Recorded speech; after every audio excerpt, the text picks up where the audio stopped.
दुनिया में हो दुनिया का तलबगार नहीं हो, दुनिया में हो दुनिया का तलबगार नहीं हो, बाजार से वो दर हो खरीदार नहीं हो, बाजार से वो दर हो खरीदार नहीं हो। तौहीद तो है खुदा हशर में कर दे, तौहीद तो है खुदा हशर में कर दे। आईना के मानंदे तू नहीं दिल तो बहुत है, आईना के मानंदे तू नहीं दिल तो बहुत है। इश्क़ महबूब खुदा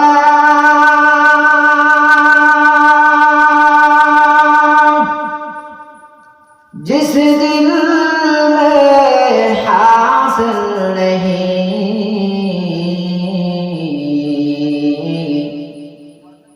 लाखों मोमिन हो मगर ईमान में कामिल नहीं। बलगल उला बिकमालिही कशफल दुजा बिजमालिही, हसनत जमीउ खिसालिही, सल्लु अलैहि व आलिही। जिस दिल में इश्क़ महबूब खुदा हासिल नहीं,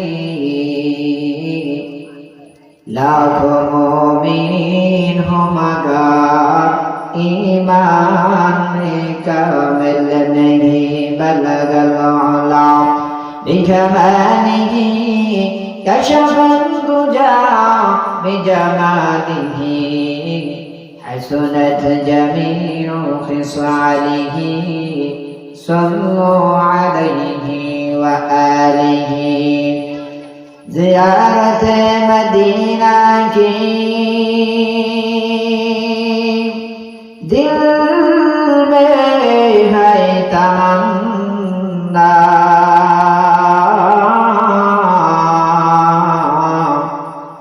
नहीं है मेरे पास सफर का समाना। ला इलाहा इल्लल्लाह, ला इलाहा इल्लल्लाह,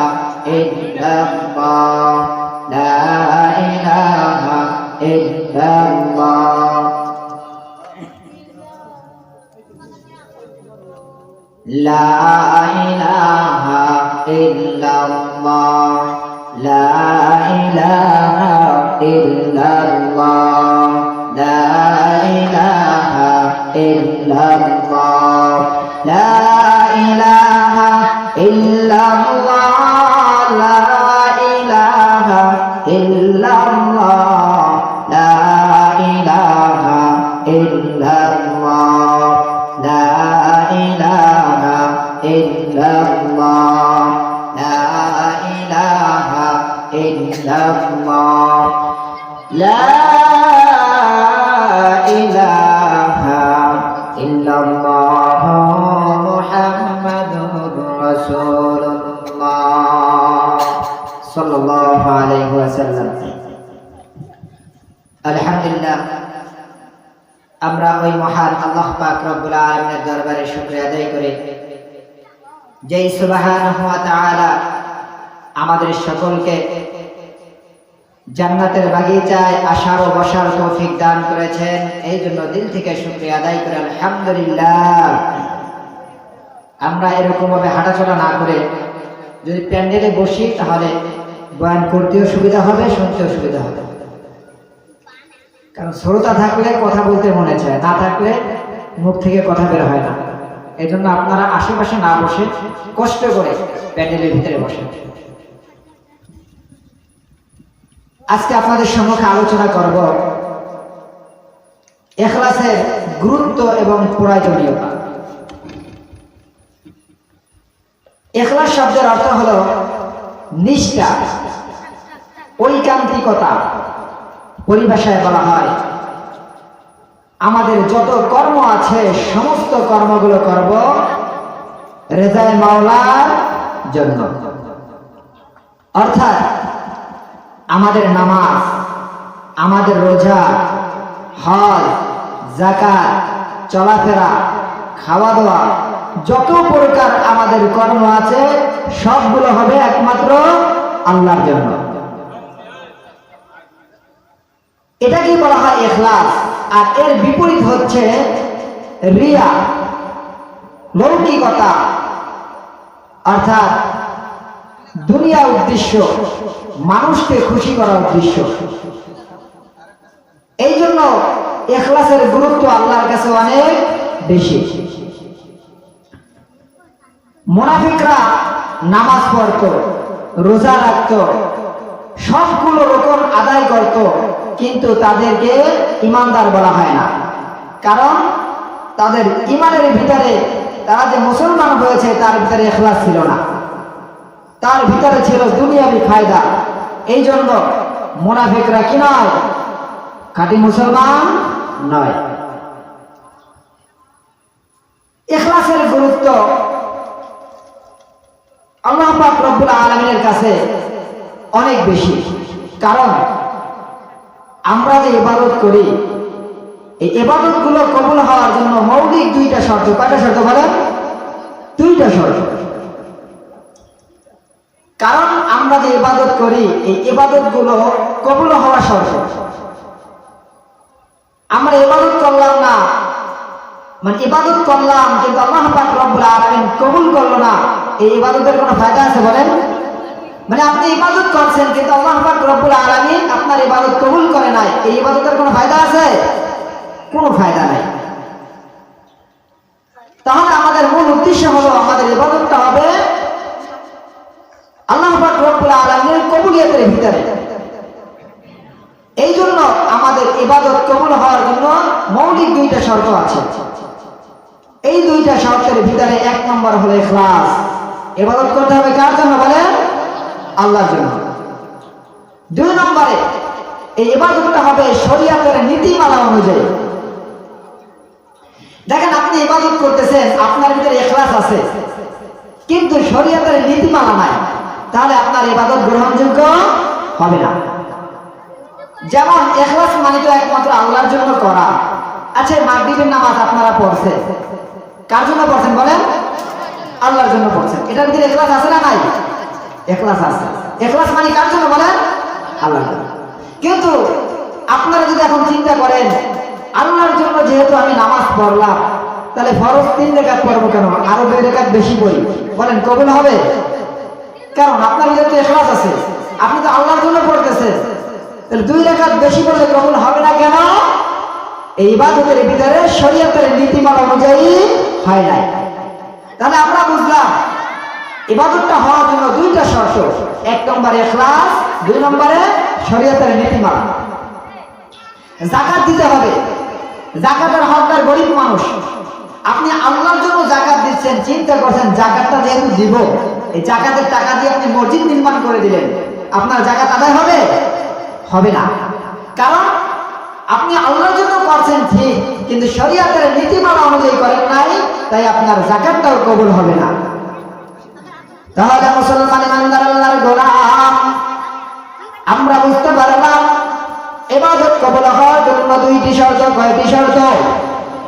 ইবাদত কবুল হওয়ার জন্য 2টি শর্ত রাখা হয়েছে। 1 নম্বরে ইখলাস, 2 নম্বরে শরীয়তের নীতিমালা। ও মুসলমান বান্দা, আমাদের ইবাদতের ভিতরে যদি ইখলাস থাকে, শরীয়তের নীতিমালা অনুযায়ী যদি না হয়, আমাদের ইবাদত আল্লাহর কাছে কবুল হবে না। এই জন্য ইবাদতের ভিতরে ইখলাসের সঙ্গে সঙ্গে শরীয়তের নীতিমালার প্রয়োজন আছে না নাই? কথা বলেন। এই ইখলাসের গুরুত্ব কতটুকু পরিমাণ আছে কোরআন এবং হাদিস থেকে আলোচনা করে আপনারা বুঝতে পারবেন। ইবাদতের ভিতরে ইখলাসের গুরুত্ব কতটুকু? ইখলাসের গুরুত্ব আল্লাহ পাক রব্বুল আলামিন কোরআনের বিভিন্ন জায়গায় আলোচনা করেছেন। শুধু ইবাদতটা যেন একমাত্র কার জন্য হয়? আল্লাহর জন্য হয়।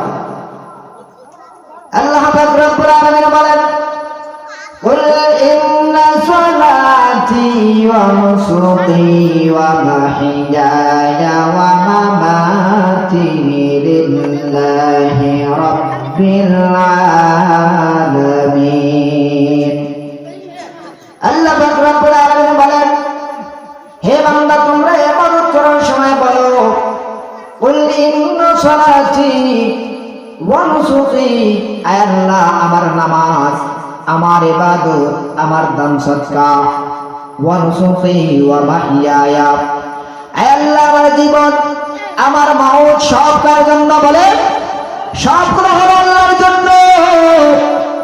আল্লাহ পাক রব্বুল আলামিন আমাদেরকে শিখায়, ও বান্দা দুনিয়ার ভিতরে তোমরা যা করবা সবগুলোর উদ্দেশ্য হতে হবে আল্লাহর জন্য।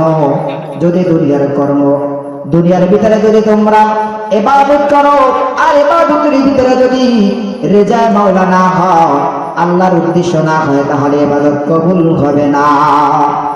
ইবাদত কবুল হওয়ার জন্য এক নম্বর শর্ত করতে হবে কার জন্য বলেন? আমরা নামাজ পড়বো কার জন্য? আমরা রোজা রাখবো কার জন্য? আমরা জিকির আজকার করবো কার জন্য? আমরা মাহফিল আসছি কার জন্য? আমরা দান সদকা করবো কার জন্য? ও মুসলমান, দুনিয়ার যত প্রকার কর্ম আছে, দুনিয়ার যত প্রকার ইবাদত আছে, প্রত্যেকটা ইবাদত হবে কার জন্য? সব ইবাদত হবে আল্লাহর জন্য। এই জন্য আল্লাহ পাক রব্বুল আলামিন আমাদেরকে শিখাইয়া দেয়, কুল ইন্না সালাতি ওয়া নুসুকি ওয়া মাহইয়ায়া ওয়া মামাতি লিল্লাহি রাব্বিল আলামিন।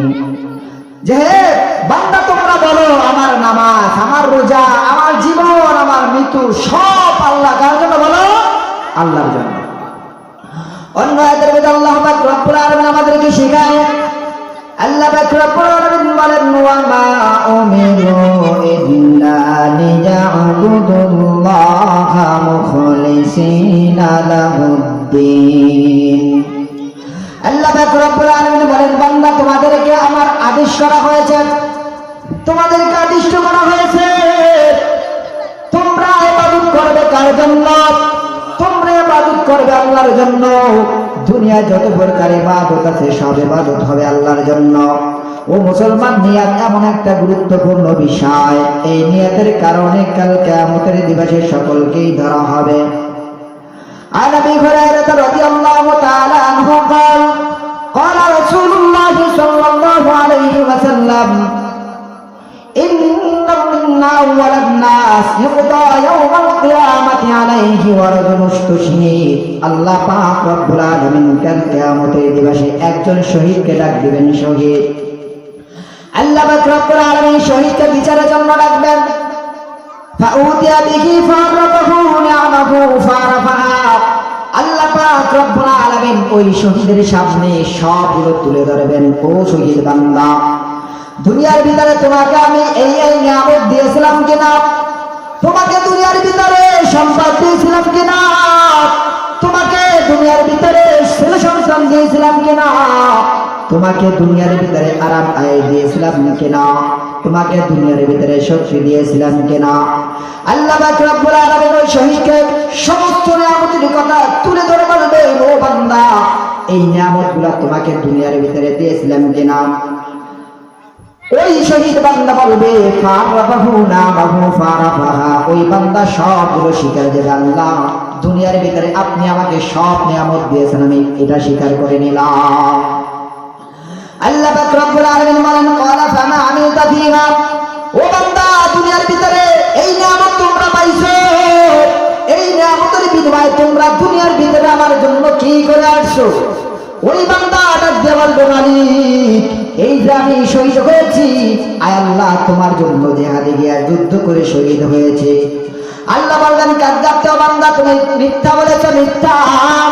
তুমি দুনিয়ার ভিতরে জিহাদ করছো, মানুষ তোমাকে একজন জিহাদি বলবে, মানুষ তোমাকে একজন বীর আখ্যা দিবে, মানুষ তোমাকে একজন সাহসী বলবে, এই জন্য তুমি দুনিয়ার ভিতরে যুদ্ধে শরীক হয়েছিলা। মানুষ তোমাকে জিহাদি বলছে, মানুষ তোমাকে বীর বলে, মানুষ তোমাকে সাহসী বলে।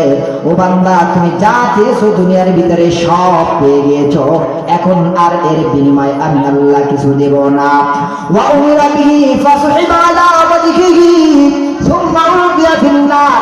ও তোমার আল্লাহ পাক রব্বুল আলামিন ফেরেশতাদেরকে ডাক দিয়ে বলবে, ফেরেশতা আমার এই বান্দাকে উপর করে ছেঁচড়িয়ে জাহান্নামের ভিতরে নিক্ষেপ করে দাও। চিল্লায় করেন নাউজুবিল্লাহ। দেখেন, একজন শহীদ শুধু মনের নিয়তটা যদি আমি জিহাদ করতে যে নিয়ত চলে আসে, মানুষ আমাকে দেখতেছে, আমি যুদ্ধ করতেছি, আমার সাহস আছে, এই রূপ নিয়ত আসার কারণে আল্লাহ রাগ হয়ে তাকে জাহান্নামে নিক্ষেপ করবে।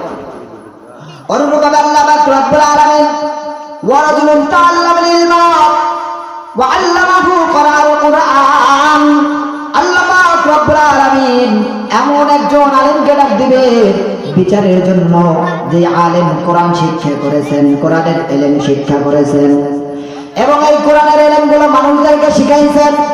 ও মুসলমানের উম্মাত, আল্লাহ পাক রব্বুল আলামিন ফাউতিয়া বিহি ফারাবাহু নিআমা ফারাফাহু, আল্লাহ পাক রব্বুল আলামিন তার সামনে সমস্ত নিয়ামত তুলে ধরবেন।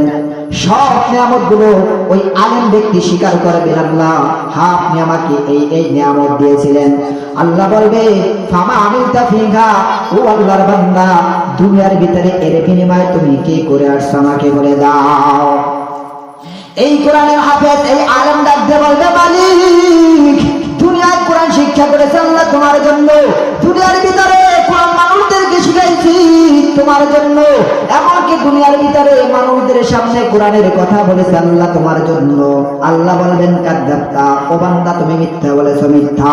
তুমি দুনিয়ার ভিতরে কোরআন শিক্ষা করেছো, মানুষ তোমাকে কারি বলবে। তুমি দুনিয়ার ভিতরে কোরআন শিক্ষা করেছো, মানুষ তোমাকে কোরআনের হাফেজ বলবে। তুমি দুনিয়ার ভিতরে কোরআনের তাফসীর শিক্ষা করেছো, মানুষ তোমাকে মুফাসসির বলবে। তুমি কোরআনের থেকে যে ইলম শিক্ষা করেছো, মানুষ তোমাকে আলেম বলবে। ও দুনিয়ার মুসলমান, আমি আল্লাহ তোমরা যা চেয়েছো দুনিয়ায় সব তোমরা পেয়ে গেছো, এখন আখিরাতে তোমাদের জন্য কিছু নাই। সুম্মা উমিরা বিহি ফাসহিবা আলা ওয়াজহিহি সুম্মা উলকিয়া ফিন্নার। অতঃপর একজন ফেরেশতাকে ডাক দিয়ে বলবে, এই বান্দাকে তুমি উপর করে ছেঁচড়িয়ে জাহান্নামের ভিতরে নিক্ষেপ করে দাও। এইভাবে একজন আলেমকে বিচার করা হবে, তুমি কোন নিয়তে ইলম শিক্ষা করেছো। অনুরূপভাবে আল্লাহ পাক রব্বুল আলামিন এক আল্লাহর বান্দাকে ডাক দিবেন, ওয়াসাল্লাহু আলাইহি, যে আল্লাহর বান্দাকে আল্লাহ পাক রব্বুল আলামিন পর্যাপ্ত পরিমাণ ধন সম্পদ দিয়েছেন, একজন জনবীরকে ডাক দিবেন, ডাক দিয়ে বলবেন, ও বান্দা ফারাফাহু নিআমাহু ফারাফাহা, তার সামনে নিয়ামতগুলো তুলে ধরবেন আর বলবেন, বান্দা এই নিয়ামতগুলো তোমাকে দিয়েছিলাম কিনা। ওই বান্দা ডাক দিয়ে বলবে, ও মালিক হ্যাঁ দুনিয়ার ভিতরে আমাদেরকে তো সব আল্লাহ দিয়েছে। আল্লাহ বলবে, দুনিয়ার ভিতরে এর বিনিময় আমার জন্য কি করে আসছো। ওই লোকটা ডাক দিয়ে বলবে, আল্লাহ তুমি আমাকে ধন সম্পদ দিয়েছিলে, আমি মানুষদেরকে বিলাইয়া দিছি, আমি এই ধন সম্পদ মানুষের মাঝে বিলাইয়া দিছি, আয় আল্লাহ সবই তো তোমার জন্য করছি। আল্লাহ বলবেন, কাযযাবতা, ও বান্দা তুমি দুনিয়ার ভিতরে যা করেছো সব করেছো, মানুষ তোমাকে দানবীর বলবে, মানুষ তোমাকে দাতা বলবে। তুমি দুনিয়ায় মানুষদেরকে দেখাই দেখায় দান করেছো, মানুষ তোমাকে বলবে অমুক বান্দা এত দান করেছে। দুনিয়ার ভিতরে মানুষ তোমাকে দানবীর বলছে, দুনিয়ার ভিতরে মানুষ তোমাকে দাতা বলেছে, তুমি যেটা চেয়েছিলা সব দুনিয়ার ভিতরে পেয়ে গেছো। ও বান্দা এখন আর আমার কাছে কিছু নাই, তুমি এখন কি করো, ফামিরা বিহি ফাসহিবা আলা ওয়াজহিহি সুম্মা উলকিয়া ফিন্নার, অতঃপর ওই বান্দাকেও উপর করে জাহান্নামে ছেঁচড়িয়ে নিক্ষেপ করা হবে। এমন ভাবে প্রত্যেকটা বান্দাকে ডাকবে। এই জন্য আল্লাহ নবী বিশ্বনবী বলেন, ইন্নাল্লাহা লা ইয়ানজুরু ইলা আসজাদিকুম ওয়ালা ইলা আসওয়ারিকুম ওয়ালাকিন ইয়ানজুরু ইলা সুদুরিকুম। আল্লাহ নবী বিশ্বনবী বলেন, ও দুনিয়ার মুসলমান, আল্লাহ পাক রব্বুল আলামিন বান্দার চেহারা দেখেন না, বান্দার কত সুন্দর চেহারা আছে, বান্দার শরীর দেখেন না, শরীরটা নাদুস নুদুস আছে কিনা। আল্লাহ বান্দার চেহারা দেখবেন না, আল্লাহ বান্দার শরীর দেখবেন না, আল্লাহ দেখবেন বান্দার অন্তর। ওই বান্দা আমার জন্য ইলম শিক্ষা করেছে কিনা, ওই বান্দা আমার জন্য মাহফিল আছে কিনা, ওই বান্দা আমার জন্য দিনের কর্মগুলো করছে কিনা। আল্লাহ পাক রব্বুল আলামিন আপনি যত কালা হন কুরসি আল্লাহ দেখবে না, আপনার শরীর চিকন হোক মোটা হোক আল্লাহ দেখবেন না। আল্লাহ দেখবে বান্দা কোন বান্দা আল্লাহর জন্য কর্ম করেছে। আল্লাহ সেই জিনিসটা দেখে ওই বান্দাকে ভালোবেসে টেনে নিয়ে যায়।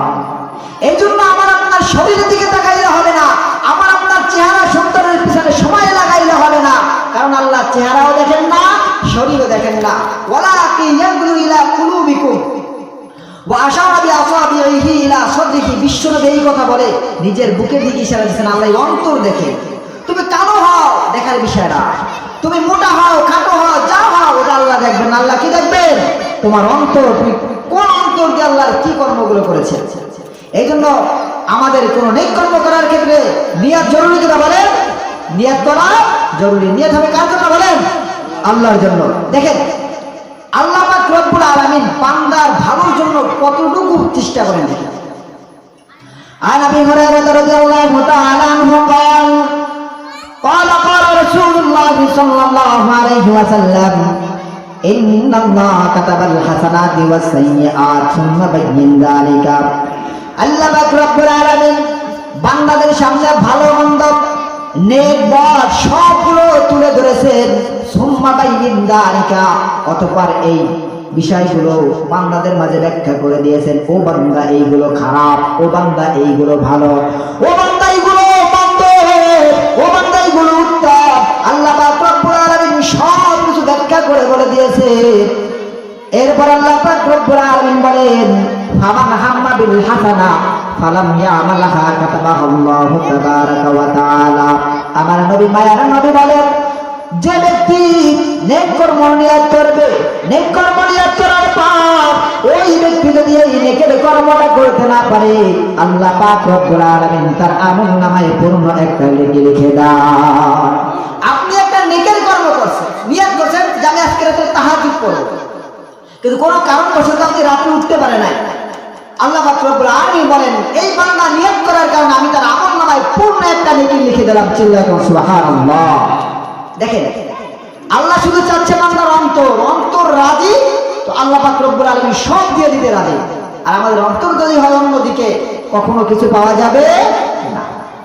আল্লাহ নবী সাল্লাল্লাহু আলাইহি ওয়াসাল্লাম ওয়াইন হাম্মা বিল হাসানা ফাআমিলাহা, যদি কোন আল্লাহর বান্দা নেক কর্মের নিয়ত করে, নিয়ত করার পর ওই বান্দা যদি ওই নেকের কর্মটা করে ফেলে, কাতাবাহুল্লাহু তাবারাকা ওয়া তাআলা আশারা হাসানাতিন ইলা সাবঈমিয়াতি দিআফিন ইলা আদআফিন কাসীরাতিন।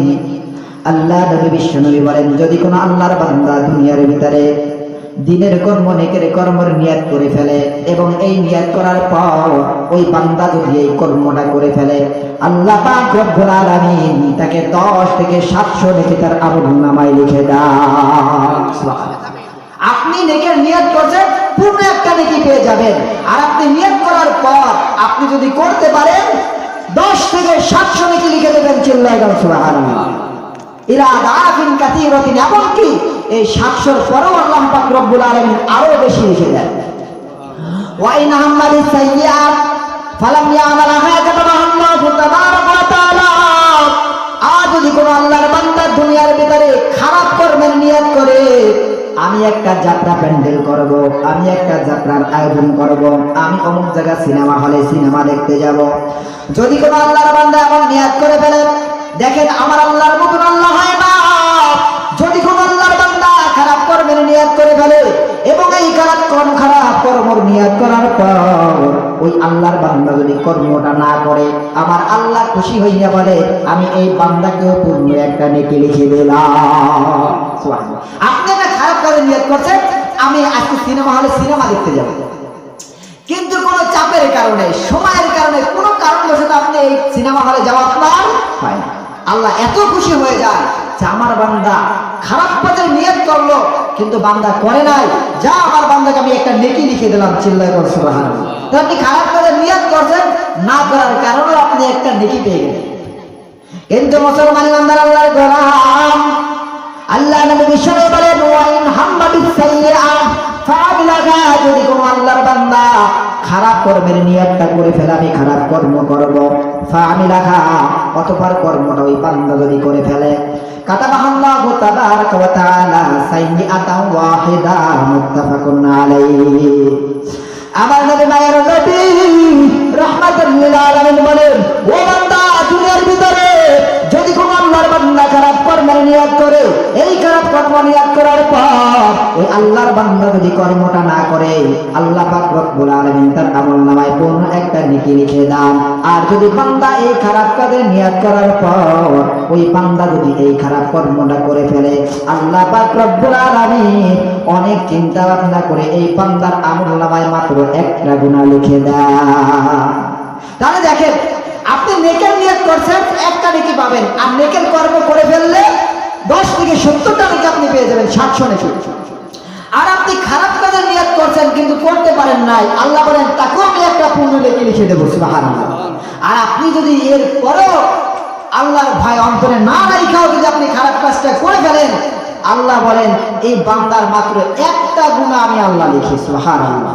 আল্লাহ কতটুকু চেয়ে আছেন বান্দার দিকে, যে বান্দা তুই নিয়ত করছো খারাপ কাজের, করিস না, আমি তাও তোকে নেকি দেব। আর এর পরেও যদি বান্দা আল্লাহর দিকে না তাকাইয়া তারপরেও যদি ওই বান্দা গুনাহ করে ফেলে, আল্লাহ পাক রব্বুল আলামিন মাত্র কয়টা গুনাহ লেখেন বলেন? একটা গুনাহ লেখেন। তাহলে বলেন এই আল্লাহর জন্য ইবাদত না করে উপায় আছে? বলেন আল্লাহ কতটুকু চায় আমার বান্দা আমার জন্য করবে। এই জন্য কার জন্য করতে হবে? বলে আল্লাহর জন্য করতে হবে। দেখেন, শুধু আল্লাহর জন্য যদি করেন, আপনার কাজের নিয়তটা যদি আল্লাহর জন্য হয়, তাহলে দুনিয়ারও ফায়দা, আখিরাতেও ফায়দা। একটা ঘটনা বললে আপনারা বুঝতে পারবেন। আল্লাহ নবী বিশ্বনবী রাহমাতুল লিল আলামিনের জামানায় আল্লাহ নবী বিশ্বনবী সাহাবায়ে কেরামদেরকে বলতেছেন, বনি ইসরাইলের 3 জন ব্যক্তির জীবনী বিশ্বনবী বলতেছেন, ও সাহাবারা তোমরা শুনে রাখো, বনি ইসরাইলের 3 জন ব্যক্তি ছিল। এই 3 বন্ধু সফরের জন্য বের হলো। সফরের জন্য বের হওয়ার পর কিছুদিন যাইতে যাইতে হঠাৎ করে আধার নেমে আসলো, সন্ধ্যা নেমে আসলো। রাত্রি যাপন করার জন্য বন্ধুরা বলছে, বন্ধু কি করা যায়? বন্ধু বলে, চলো আমরা একটা পাহাড়ের গুহার ভিতরে অবস্থান করি। ও মুসলমান ইমানদার, ভালো করে চিন্তা করে শুনবেন। ওই 3 বন্ধু বলল, আমরা চলো পাহাড়ের কোন একটা গুহার ভিতরে আমরা আশ্রয় গ্রহণ করি। যখন 3 বন্ধু পাহাড়ের গুহার ভিতরে আশ্রয় গ্রহণ করার জন্য যায়, যাওয়ার পর হঠাৎ করে পাহাড়ের কাজই হলো পাথর গৌড়ায় গৌড়ায় নিচে পড়া।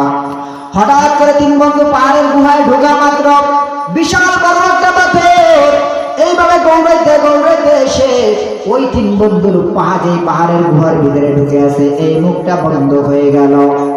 এবার 3 বন্ধু চিন্তা করে, এই যে বড় বিপদ, এই বিপদ থেকে দুনিয়ার কোনো মানুষ আমাদেরকে উদ্ধার করতে পারবে না।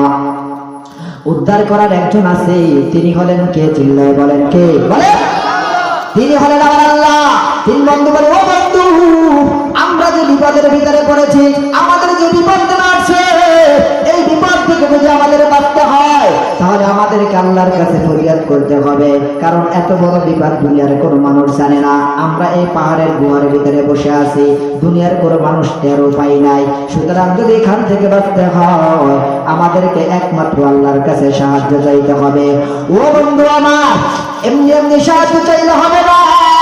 চলো আমাদের জীবনের ভালো কর্মগুলো তুলে ধরে আল্লাহর কাছে ফরিয়াদ করি, মালিক এই নেকের কর্মগুলো আমি করেছি আল্লাহ, এই কর্মটা যদি তোমার জন্য হয়, এই কর্মের বিনিময়ে তুমি আমাদেরকে এই বিপদ থেকে উদ্ধার করো। এবার 3 বন্ধুর ভিতরে এক বন্ধু আল্লাহর কাছে ফরিয়াদ করে, মালিক তুমি আমার ব্যাপারে সবকিছু জানো। আমার বাড়িতে 2 জন বৃদ্ধ মাতা এবং পিতা রয়েছে। ও মালিক, এই মাতা পিতারে আমার সব সময় নিয়মতান্ত্রিক অনুযায়ী আমি সন্ধ্যাবেলায় বাড়িতে এসে বকরির দুধ দহন করে আমি আগে আমার মাতা পিতাকে পান করাই, এরপরে আমি আমার সন্তানদেরকে পান করাই, এরপরে আমি আমার দাসীদেরকে পান করাই, আমার স্ত্রীদেরকে পান করাই। আমি দুধ দহন করে আমার মাতা পিতাকে পান না করাই, যে অন্য কাউকে পান করাই না। একদিন ঘটনাক্রমে আমি অনেক দূরে বকরি চড়াইতে গেলাম। সেখান থেকে ঘাস কেটে ঘাস সংগ্রহ করে বাড়িতে আসতে আমার অনেক রাত হয়ে যায়।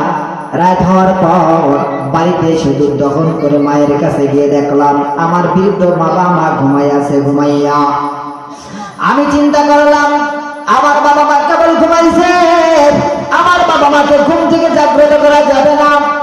আমার এটাও চিন্তা করে আমার হলো সারা জীবনের চিন্তা, আমি যা কিছু খাওয়াবো আগে আমার বাবা মাকে খাওয়াবো, তারপরে আমার সন্তানকে খাওয়াবো, তারপরে আমার স্ত্রীকে খাওয়াবো, তারপরে অন্য দাসীদেরকে খাওয়াইব। এখন চিন্তা করে আমার বাবা মাকে ঘুম থেকে জাগানো যাবে না। আয় আল্লাহ, আমি ওই রাত্রে বাবা মাকে ঘুম থেকে জাগাই নাই, এবং আমি এটাও পছন্দ করলাম না আমার বাবা মাকে রেখে আমার সন্তানকে দুধ পান করাইব, আমার স্ত্রীকে দুধ পান করাইব, আমার দাসীদেরকে দুধ পান করাইব, এমন চিন্তা ভাবনা আমার ভিতরে নাই।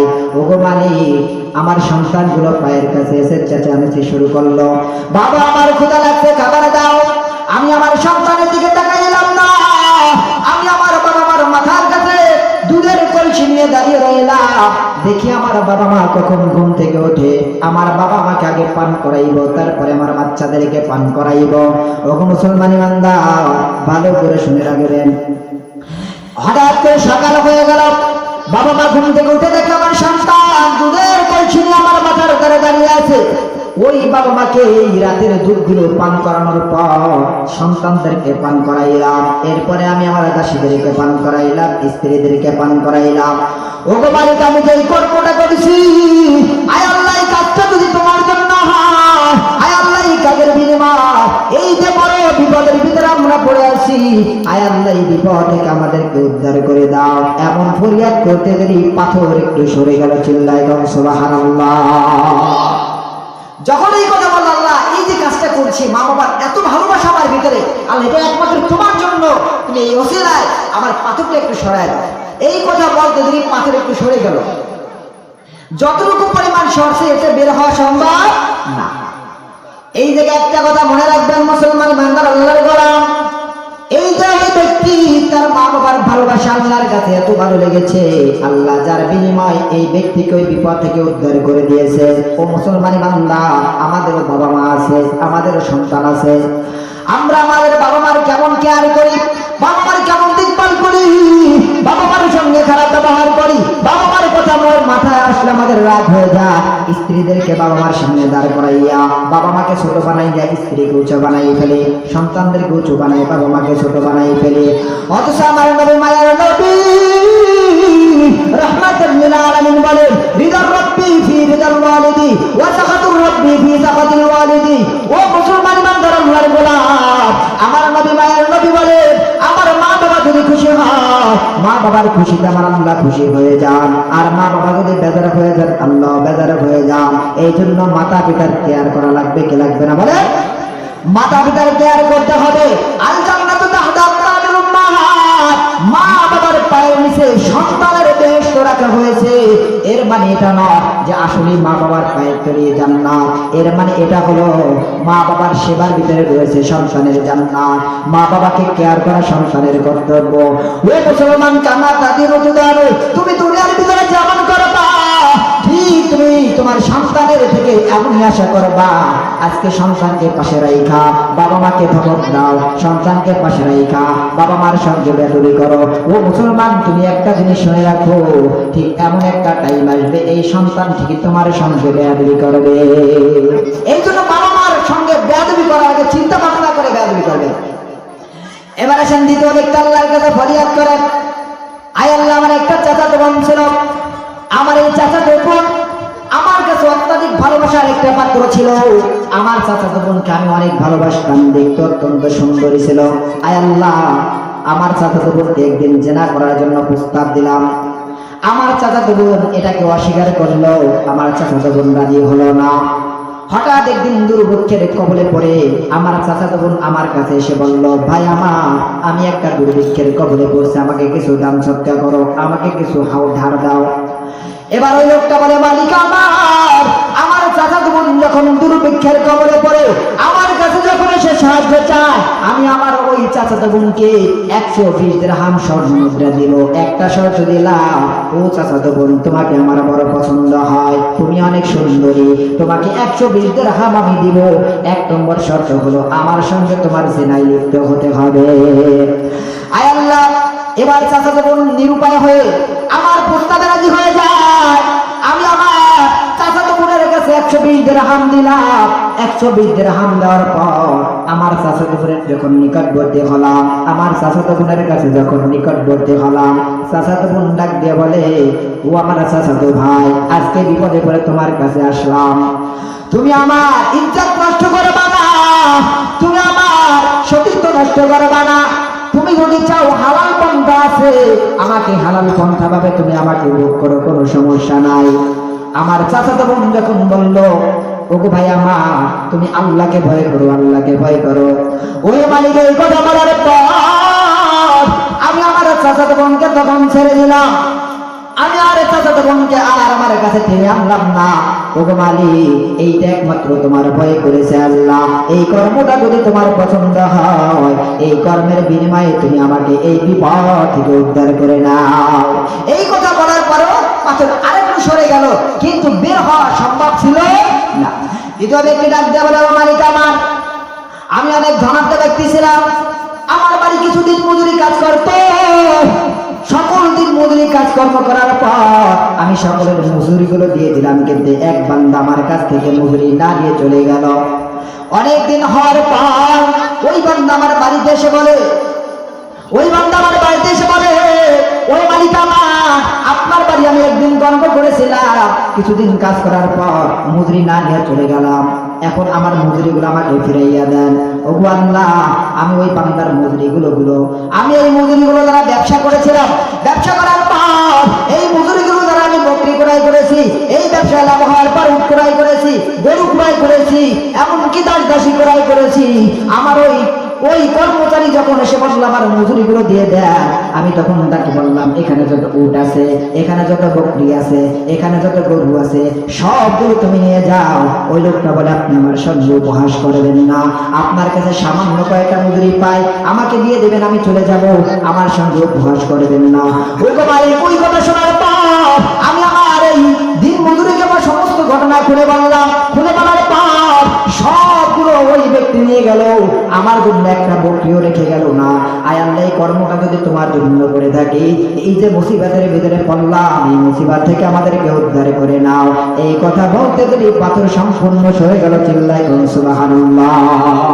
তাহলে নিয়তের এত বড় গুণ, আমাদের নিয়ত করতে হবে কার জন্য বলে? দিনের যত কর্ম আছে, কর্ম কার জন্য? নামাজ পড়বো আল্লাহর জন্য, রোজা রাখবো আল্লাহর জন্য, মাহফিল শুনবো আল্লাহর জন্য, মাহফিল দিব আল্লাহর জন্য, দুনিয়ার যত কর্ম করবো সব হবে আল্লাহর জন্য, বিবাহ শাদী করবো আল্লাহর জন্য, সন্তানকে লালন পালন করবো আল্লাহর জন্য, স্ত্রীর মুখে খাবার তুলে দেবো আল্লাহর জন্য। আমাদের প্রত্যেকটা কর্ম যদি আল্লাহর জন্য হয়, তাহলে আমাদের প্রত্যেকটা কর্মের ভিতরে থাকবে ইখলাস। আর প্রত্যেকটা কর্মের ভিতরে যদি ইখলাস হয়, আমাদের প্রত্যেকটা কর্ম আল্লাহর কাছে কবুল হয়ে যাবে। তাহলে ভালো নিয়ত করবো তো ইনশাআল্লাহ। যাই করতে পারি নিয়ত করবো কার জন্য বলে? আল্লাহর জন্য। যতটুকু আলোচনা করলাম, আল্লাহ পাক রব্বুল আলামিন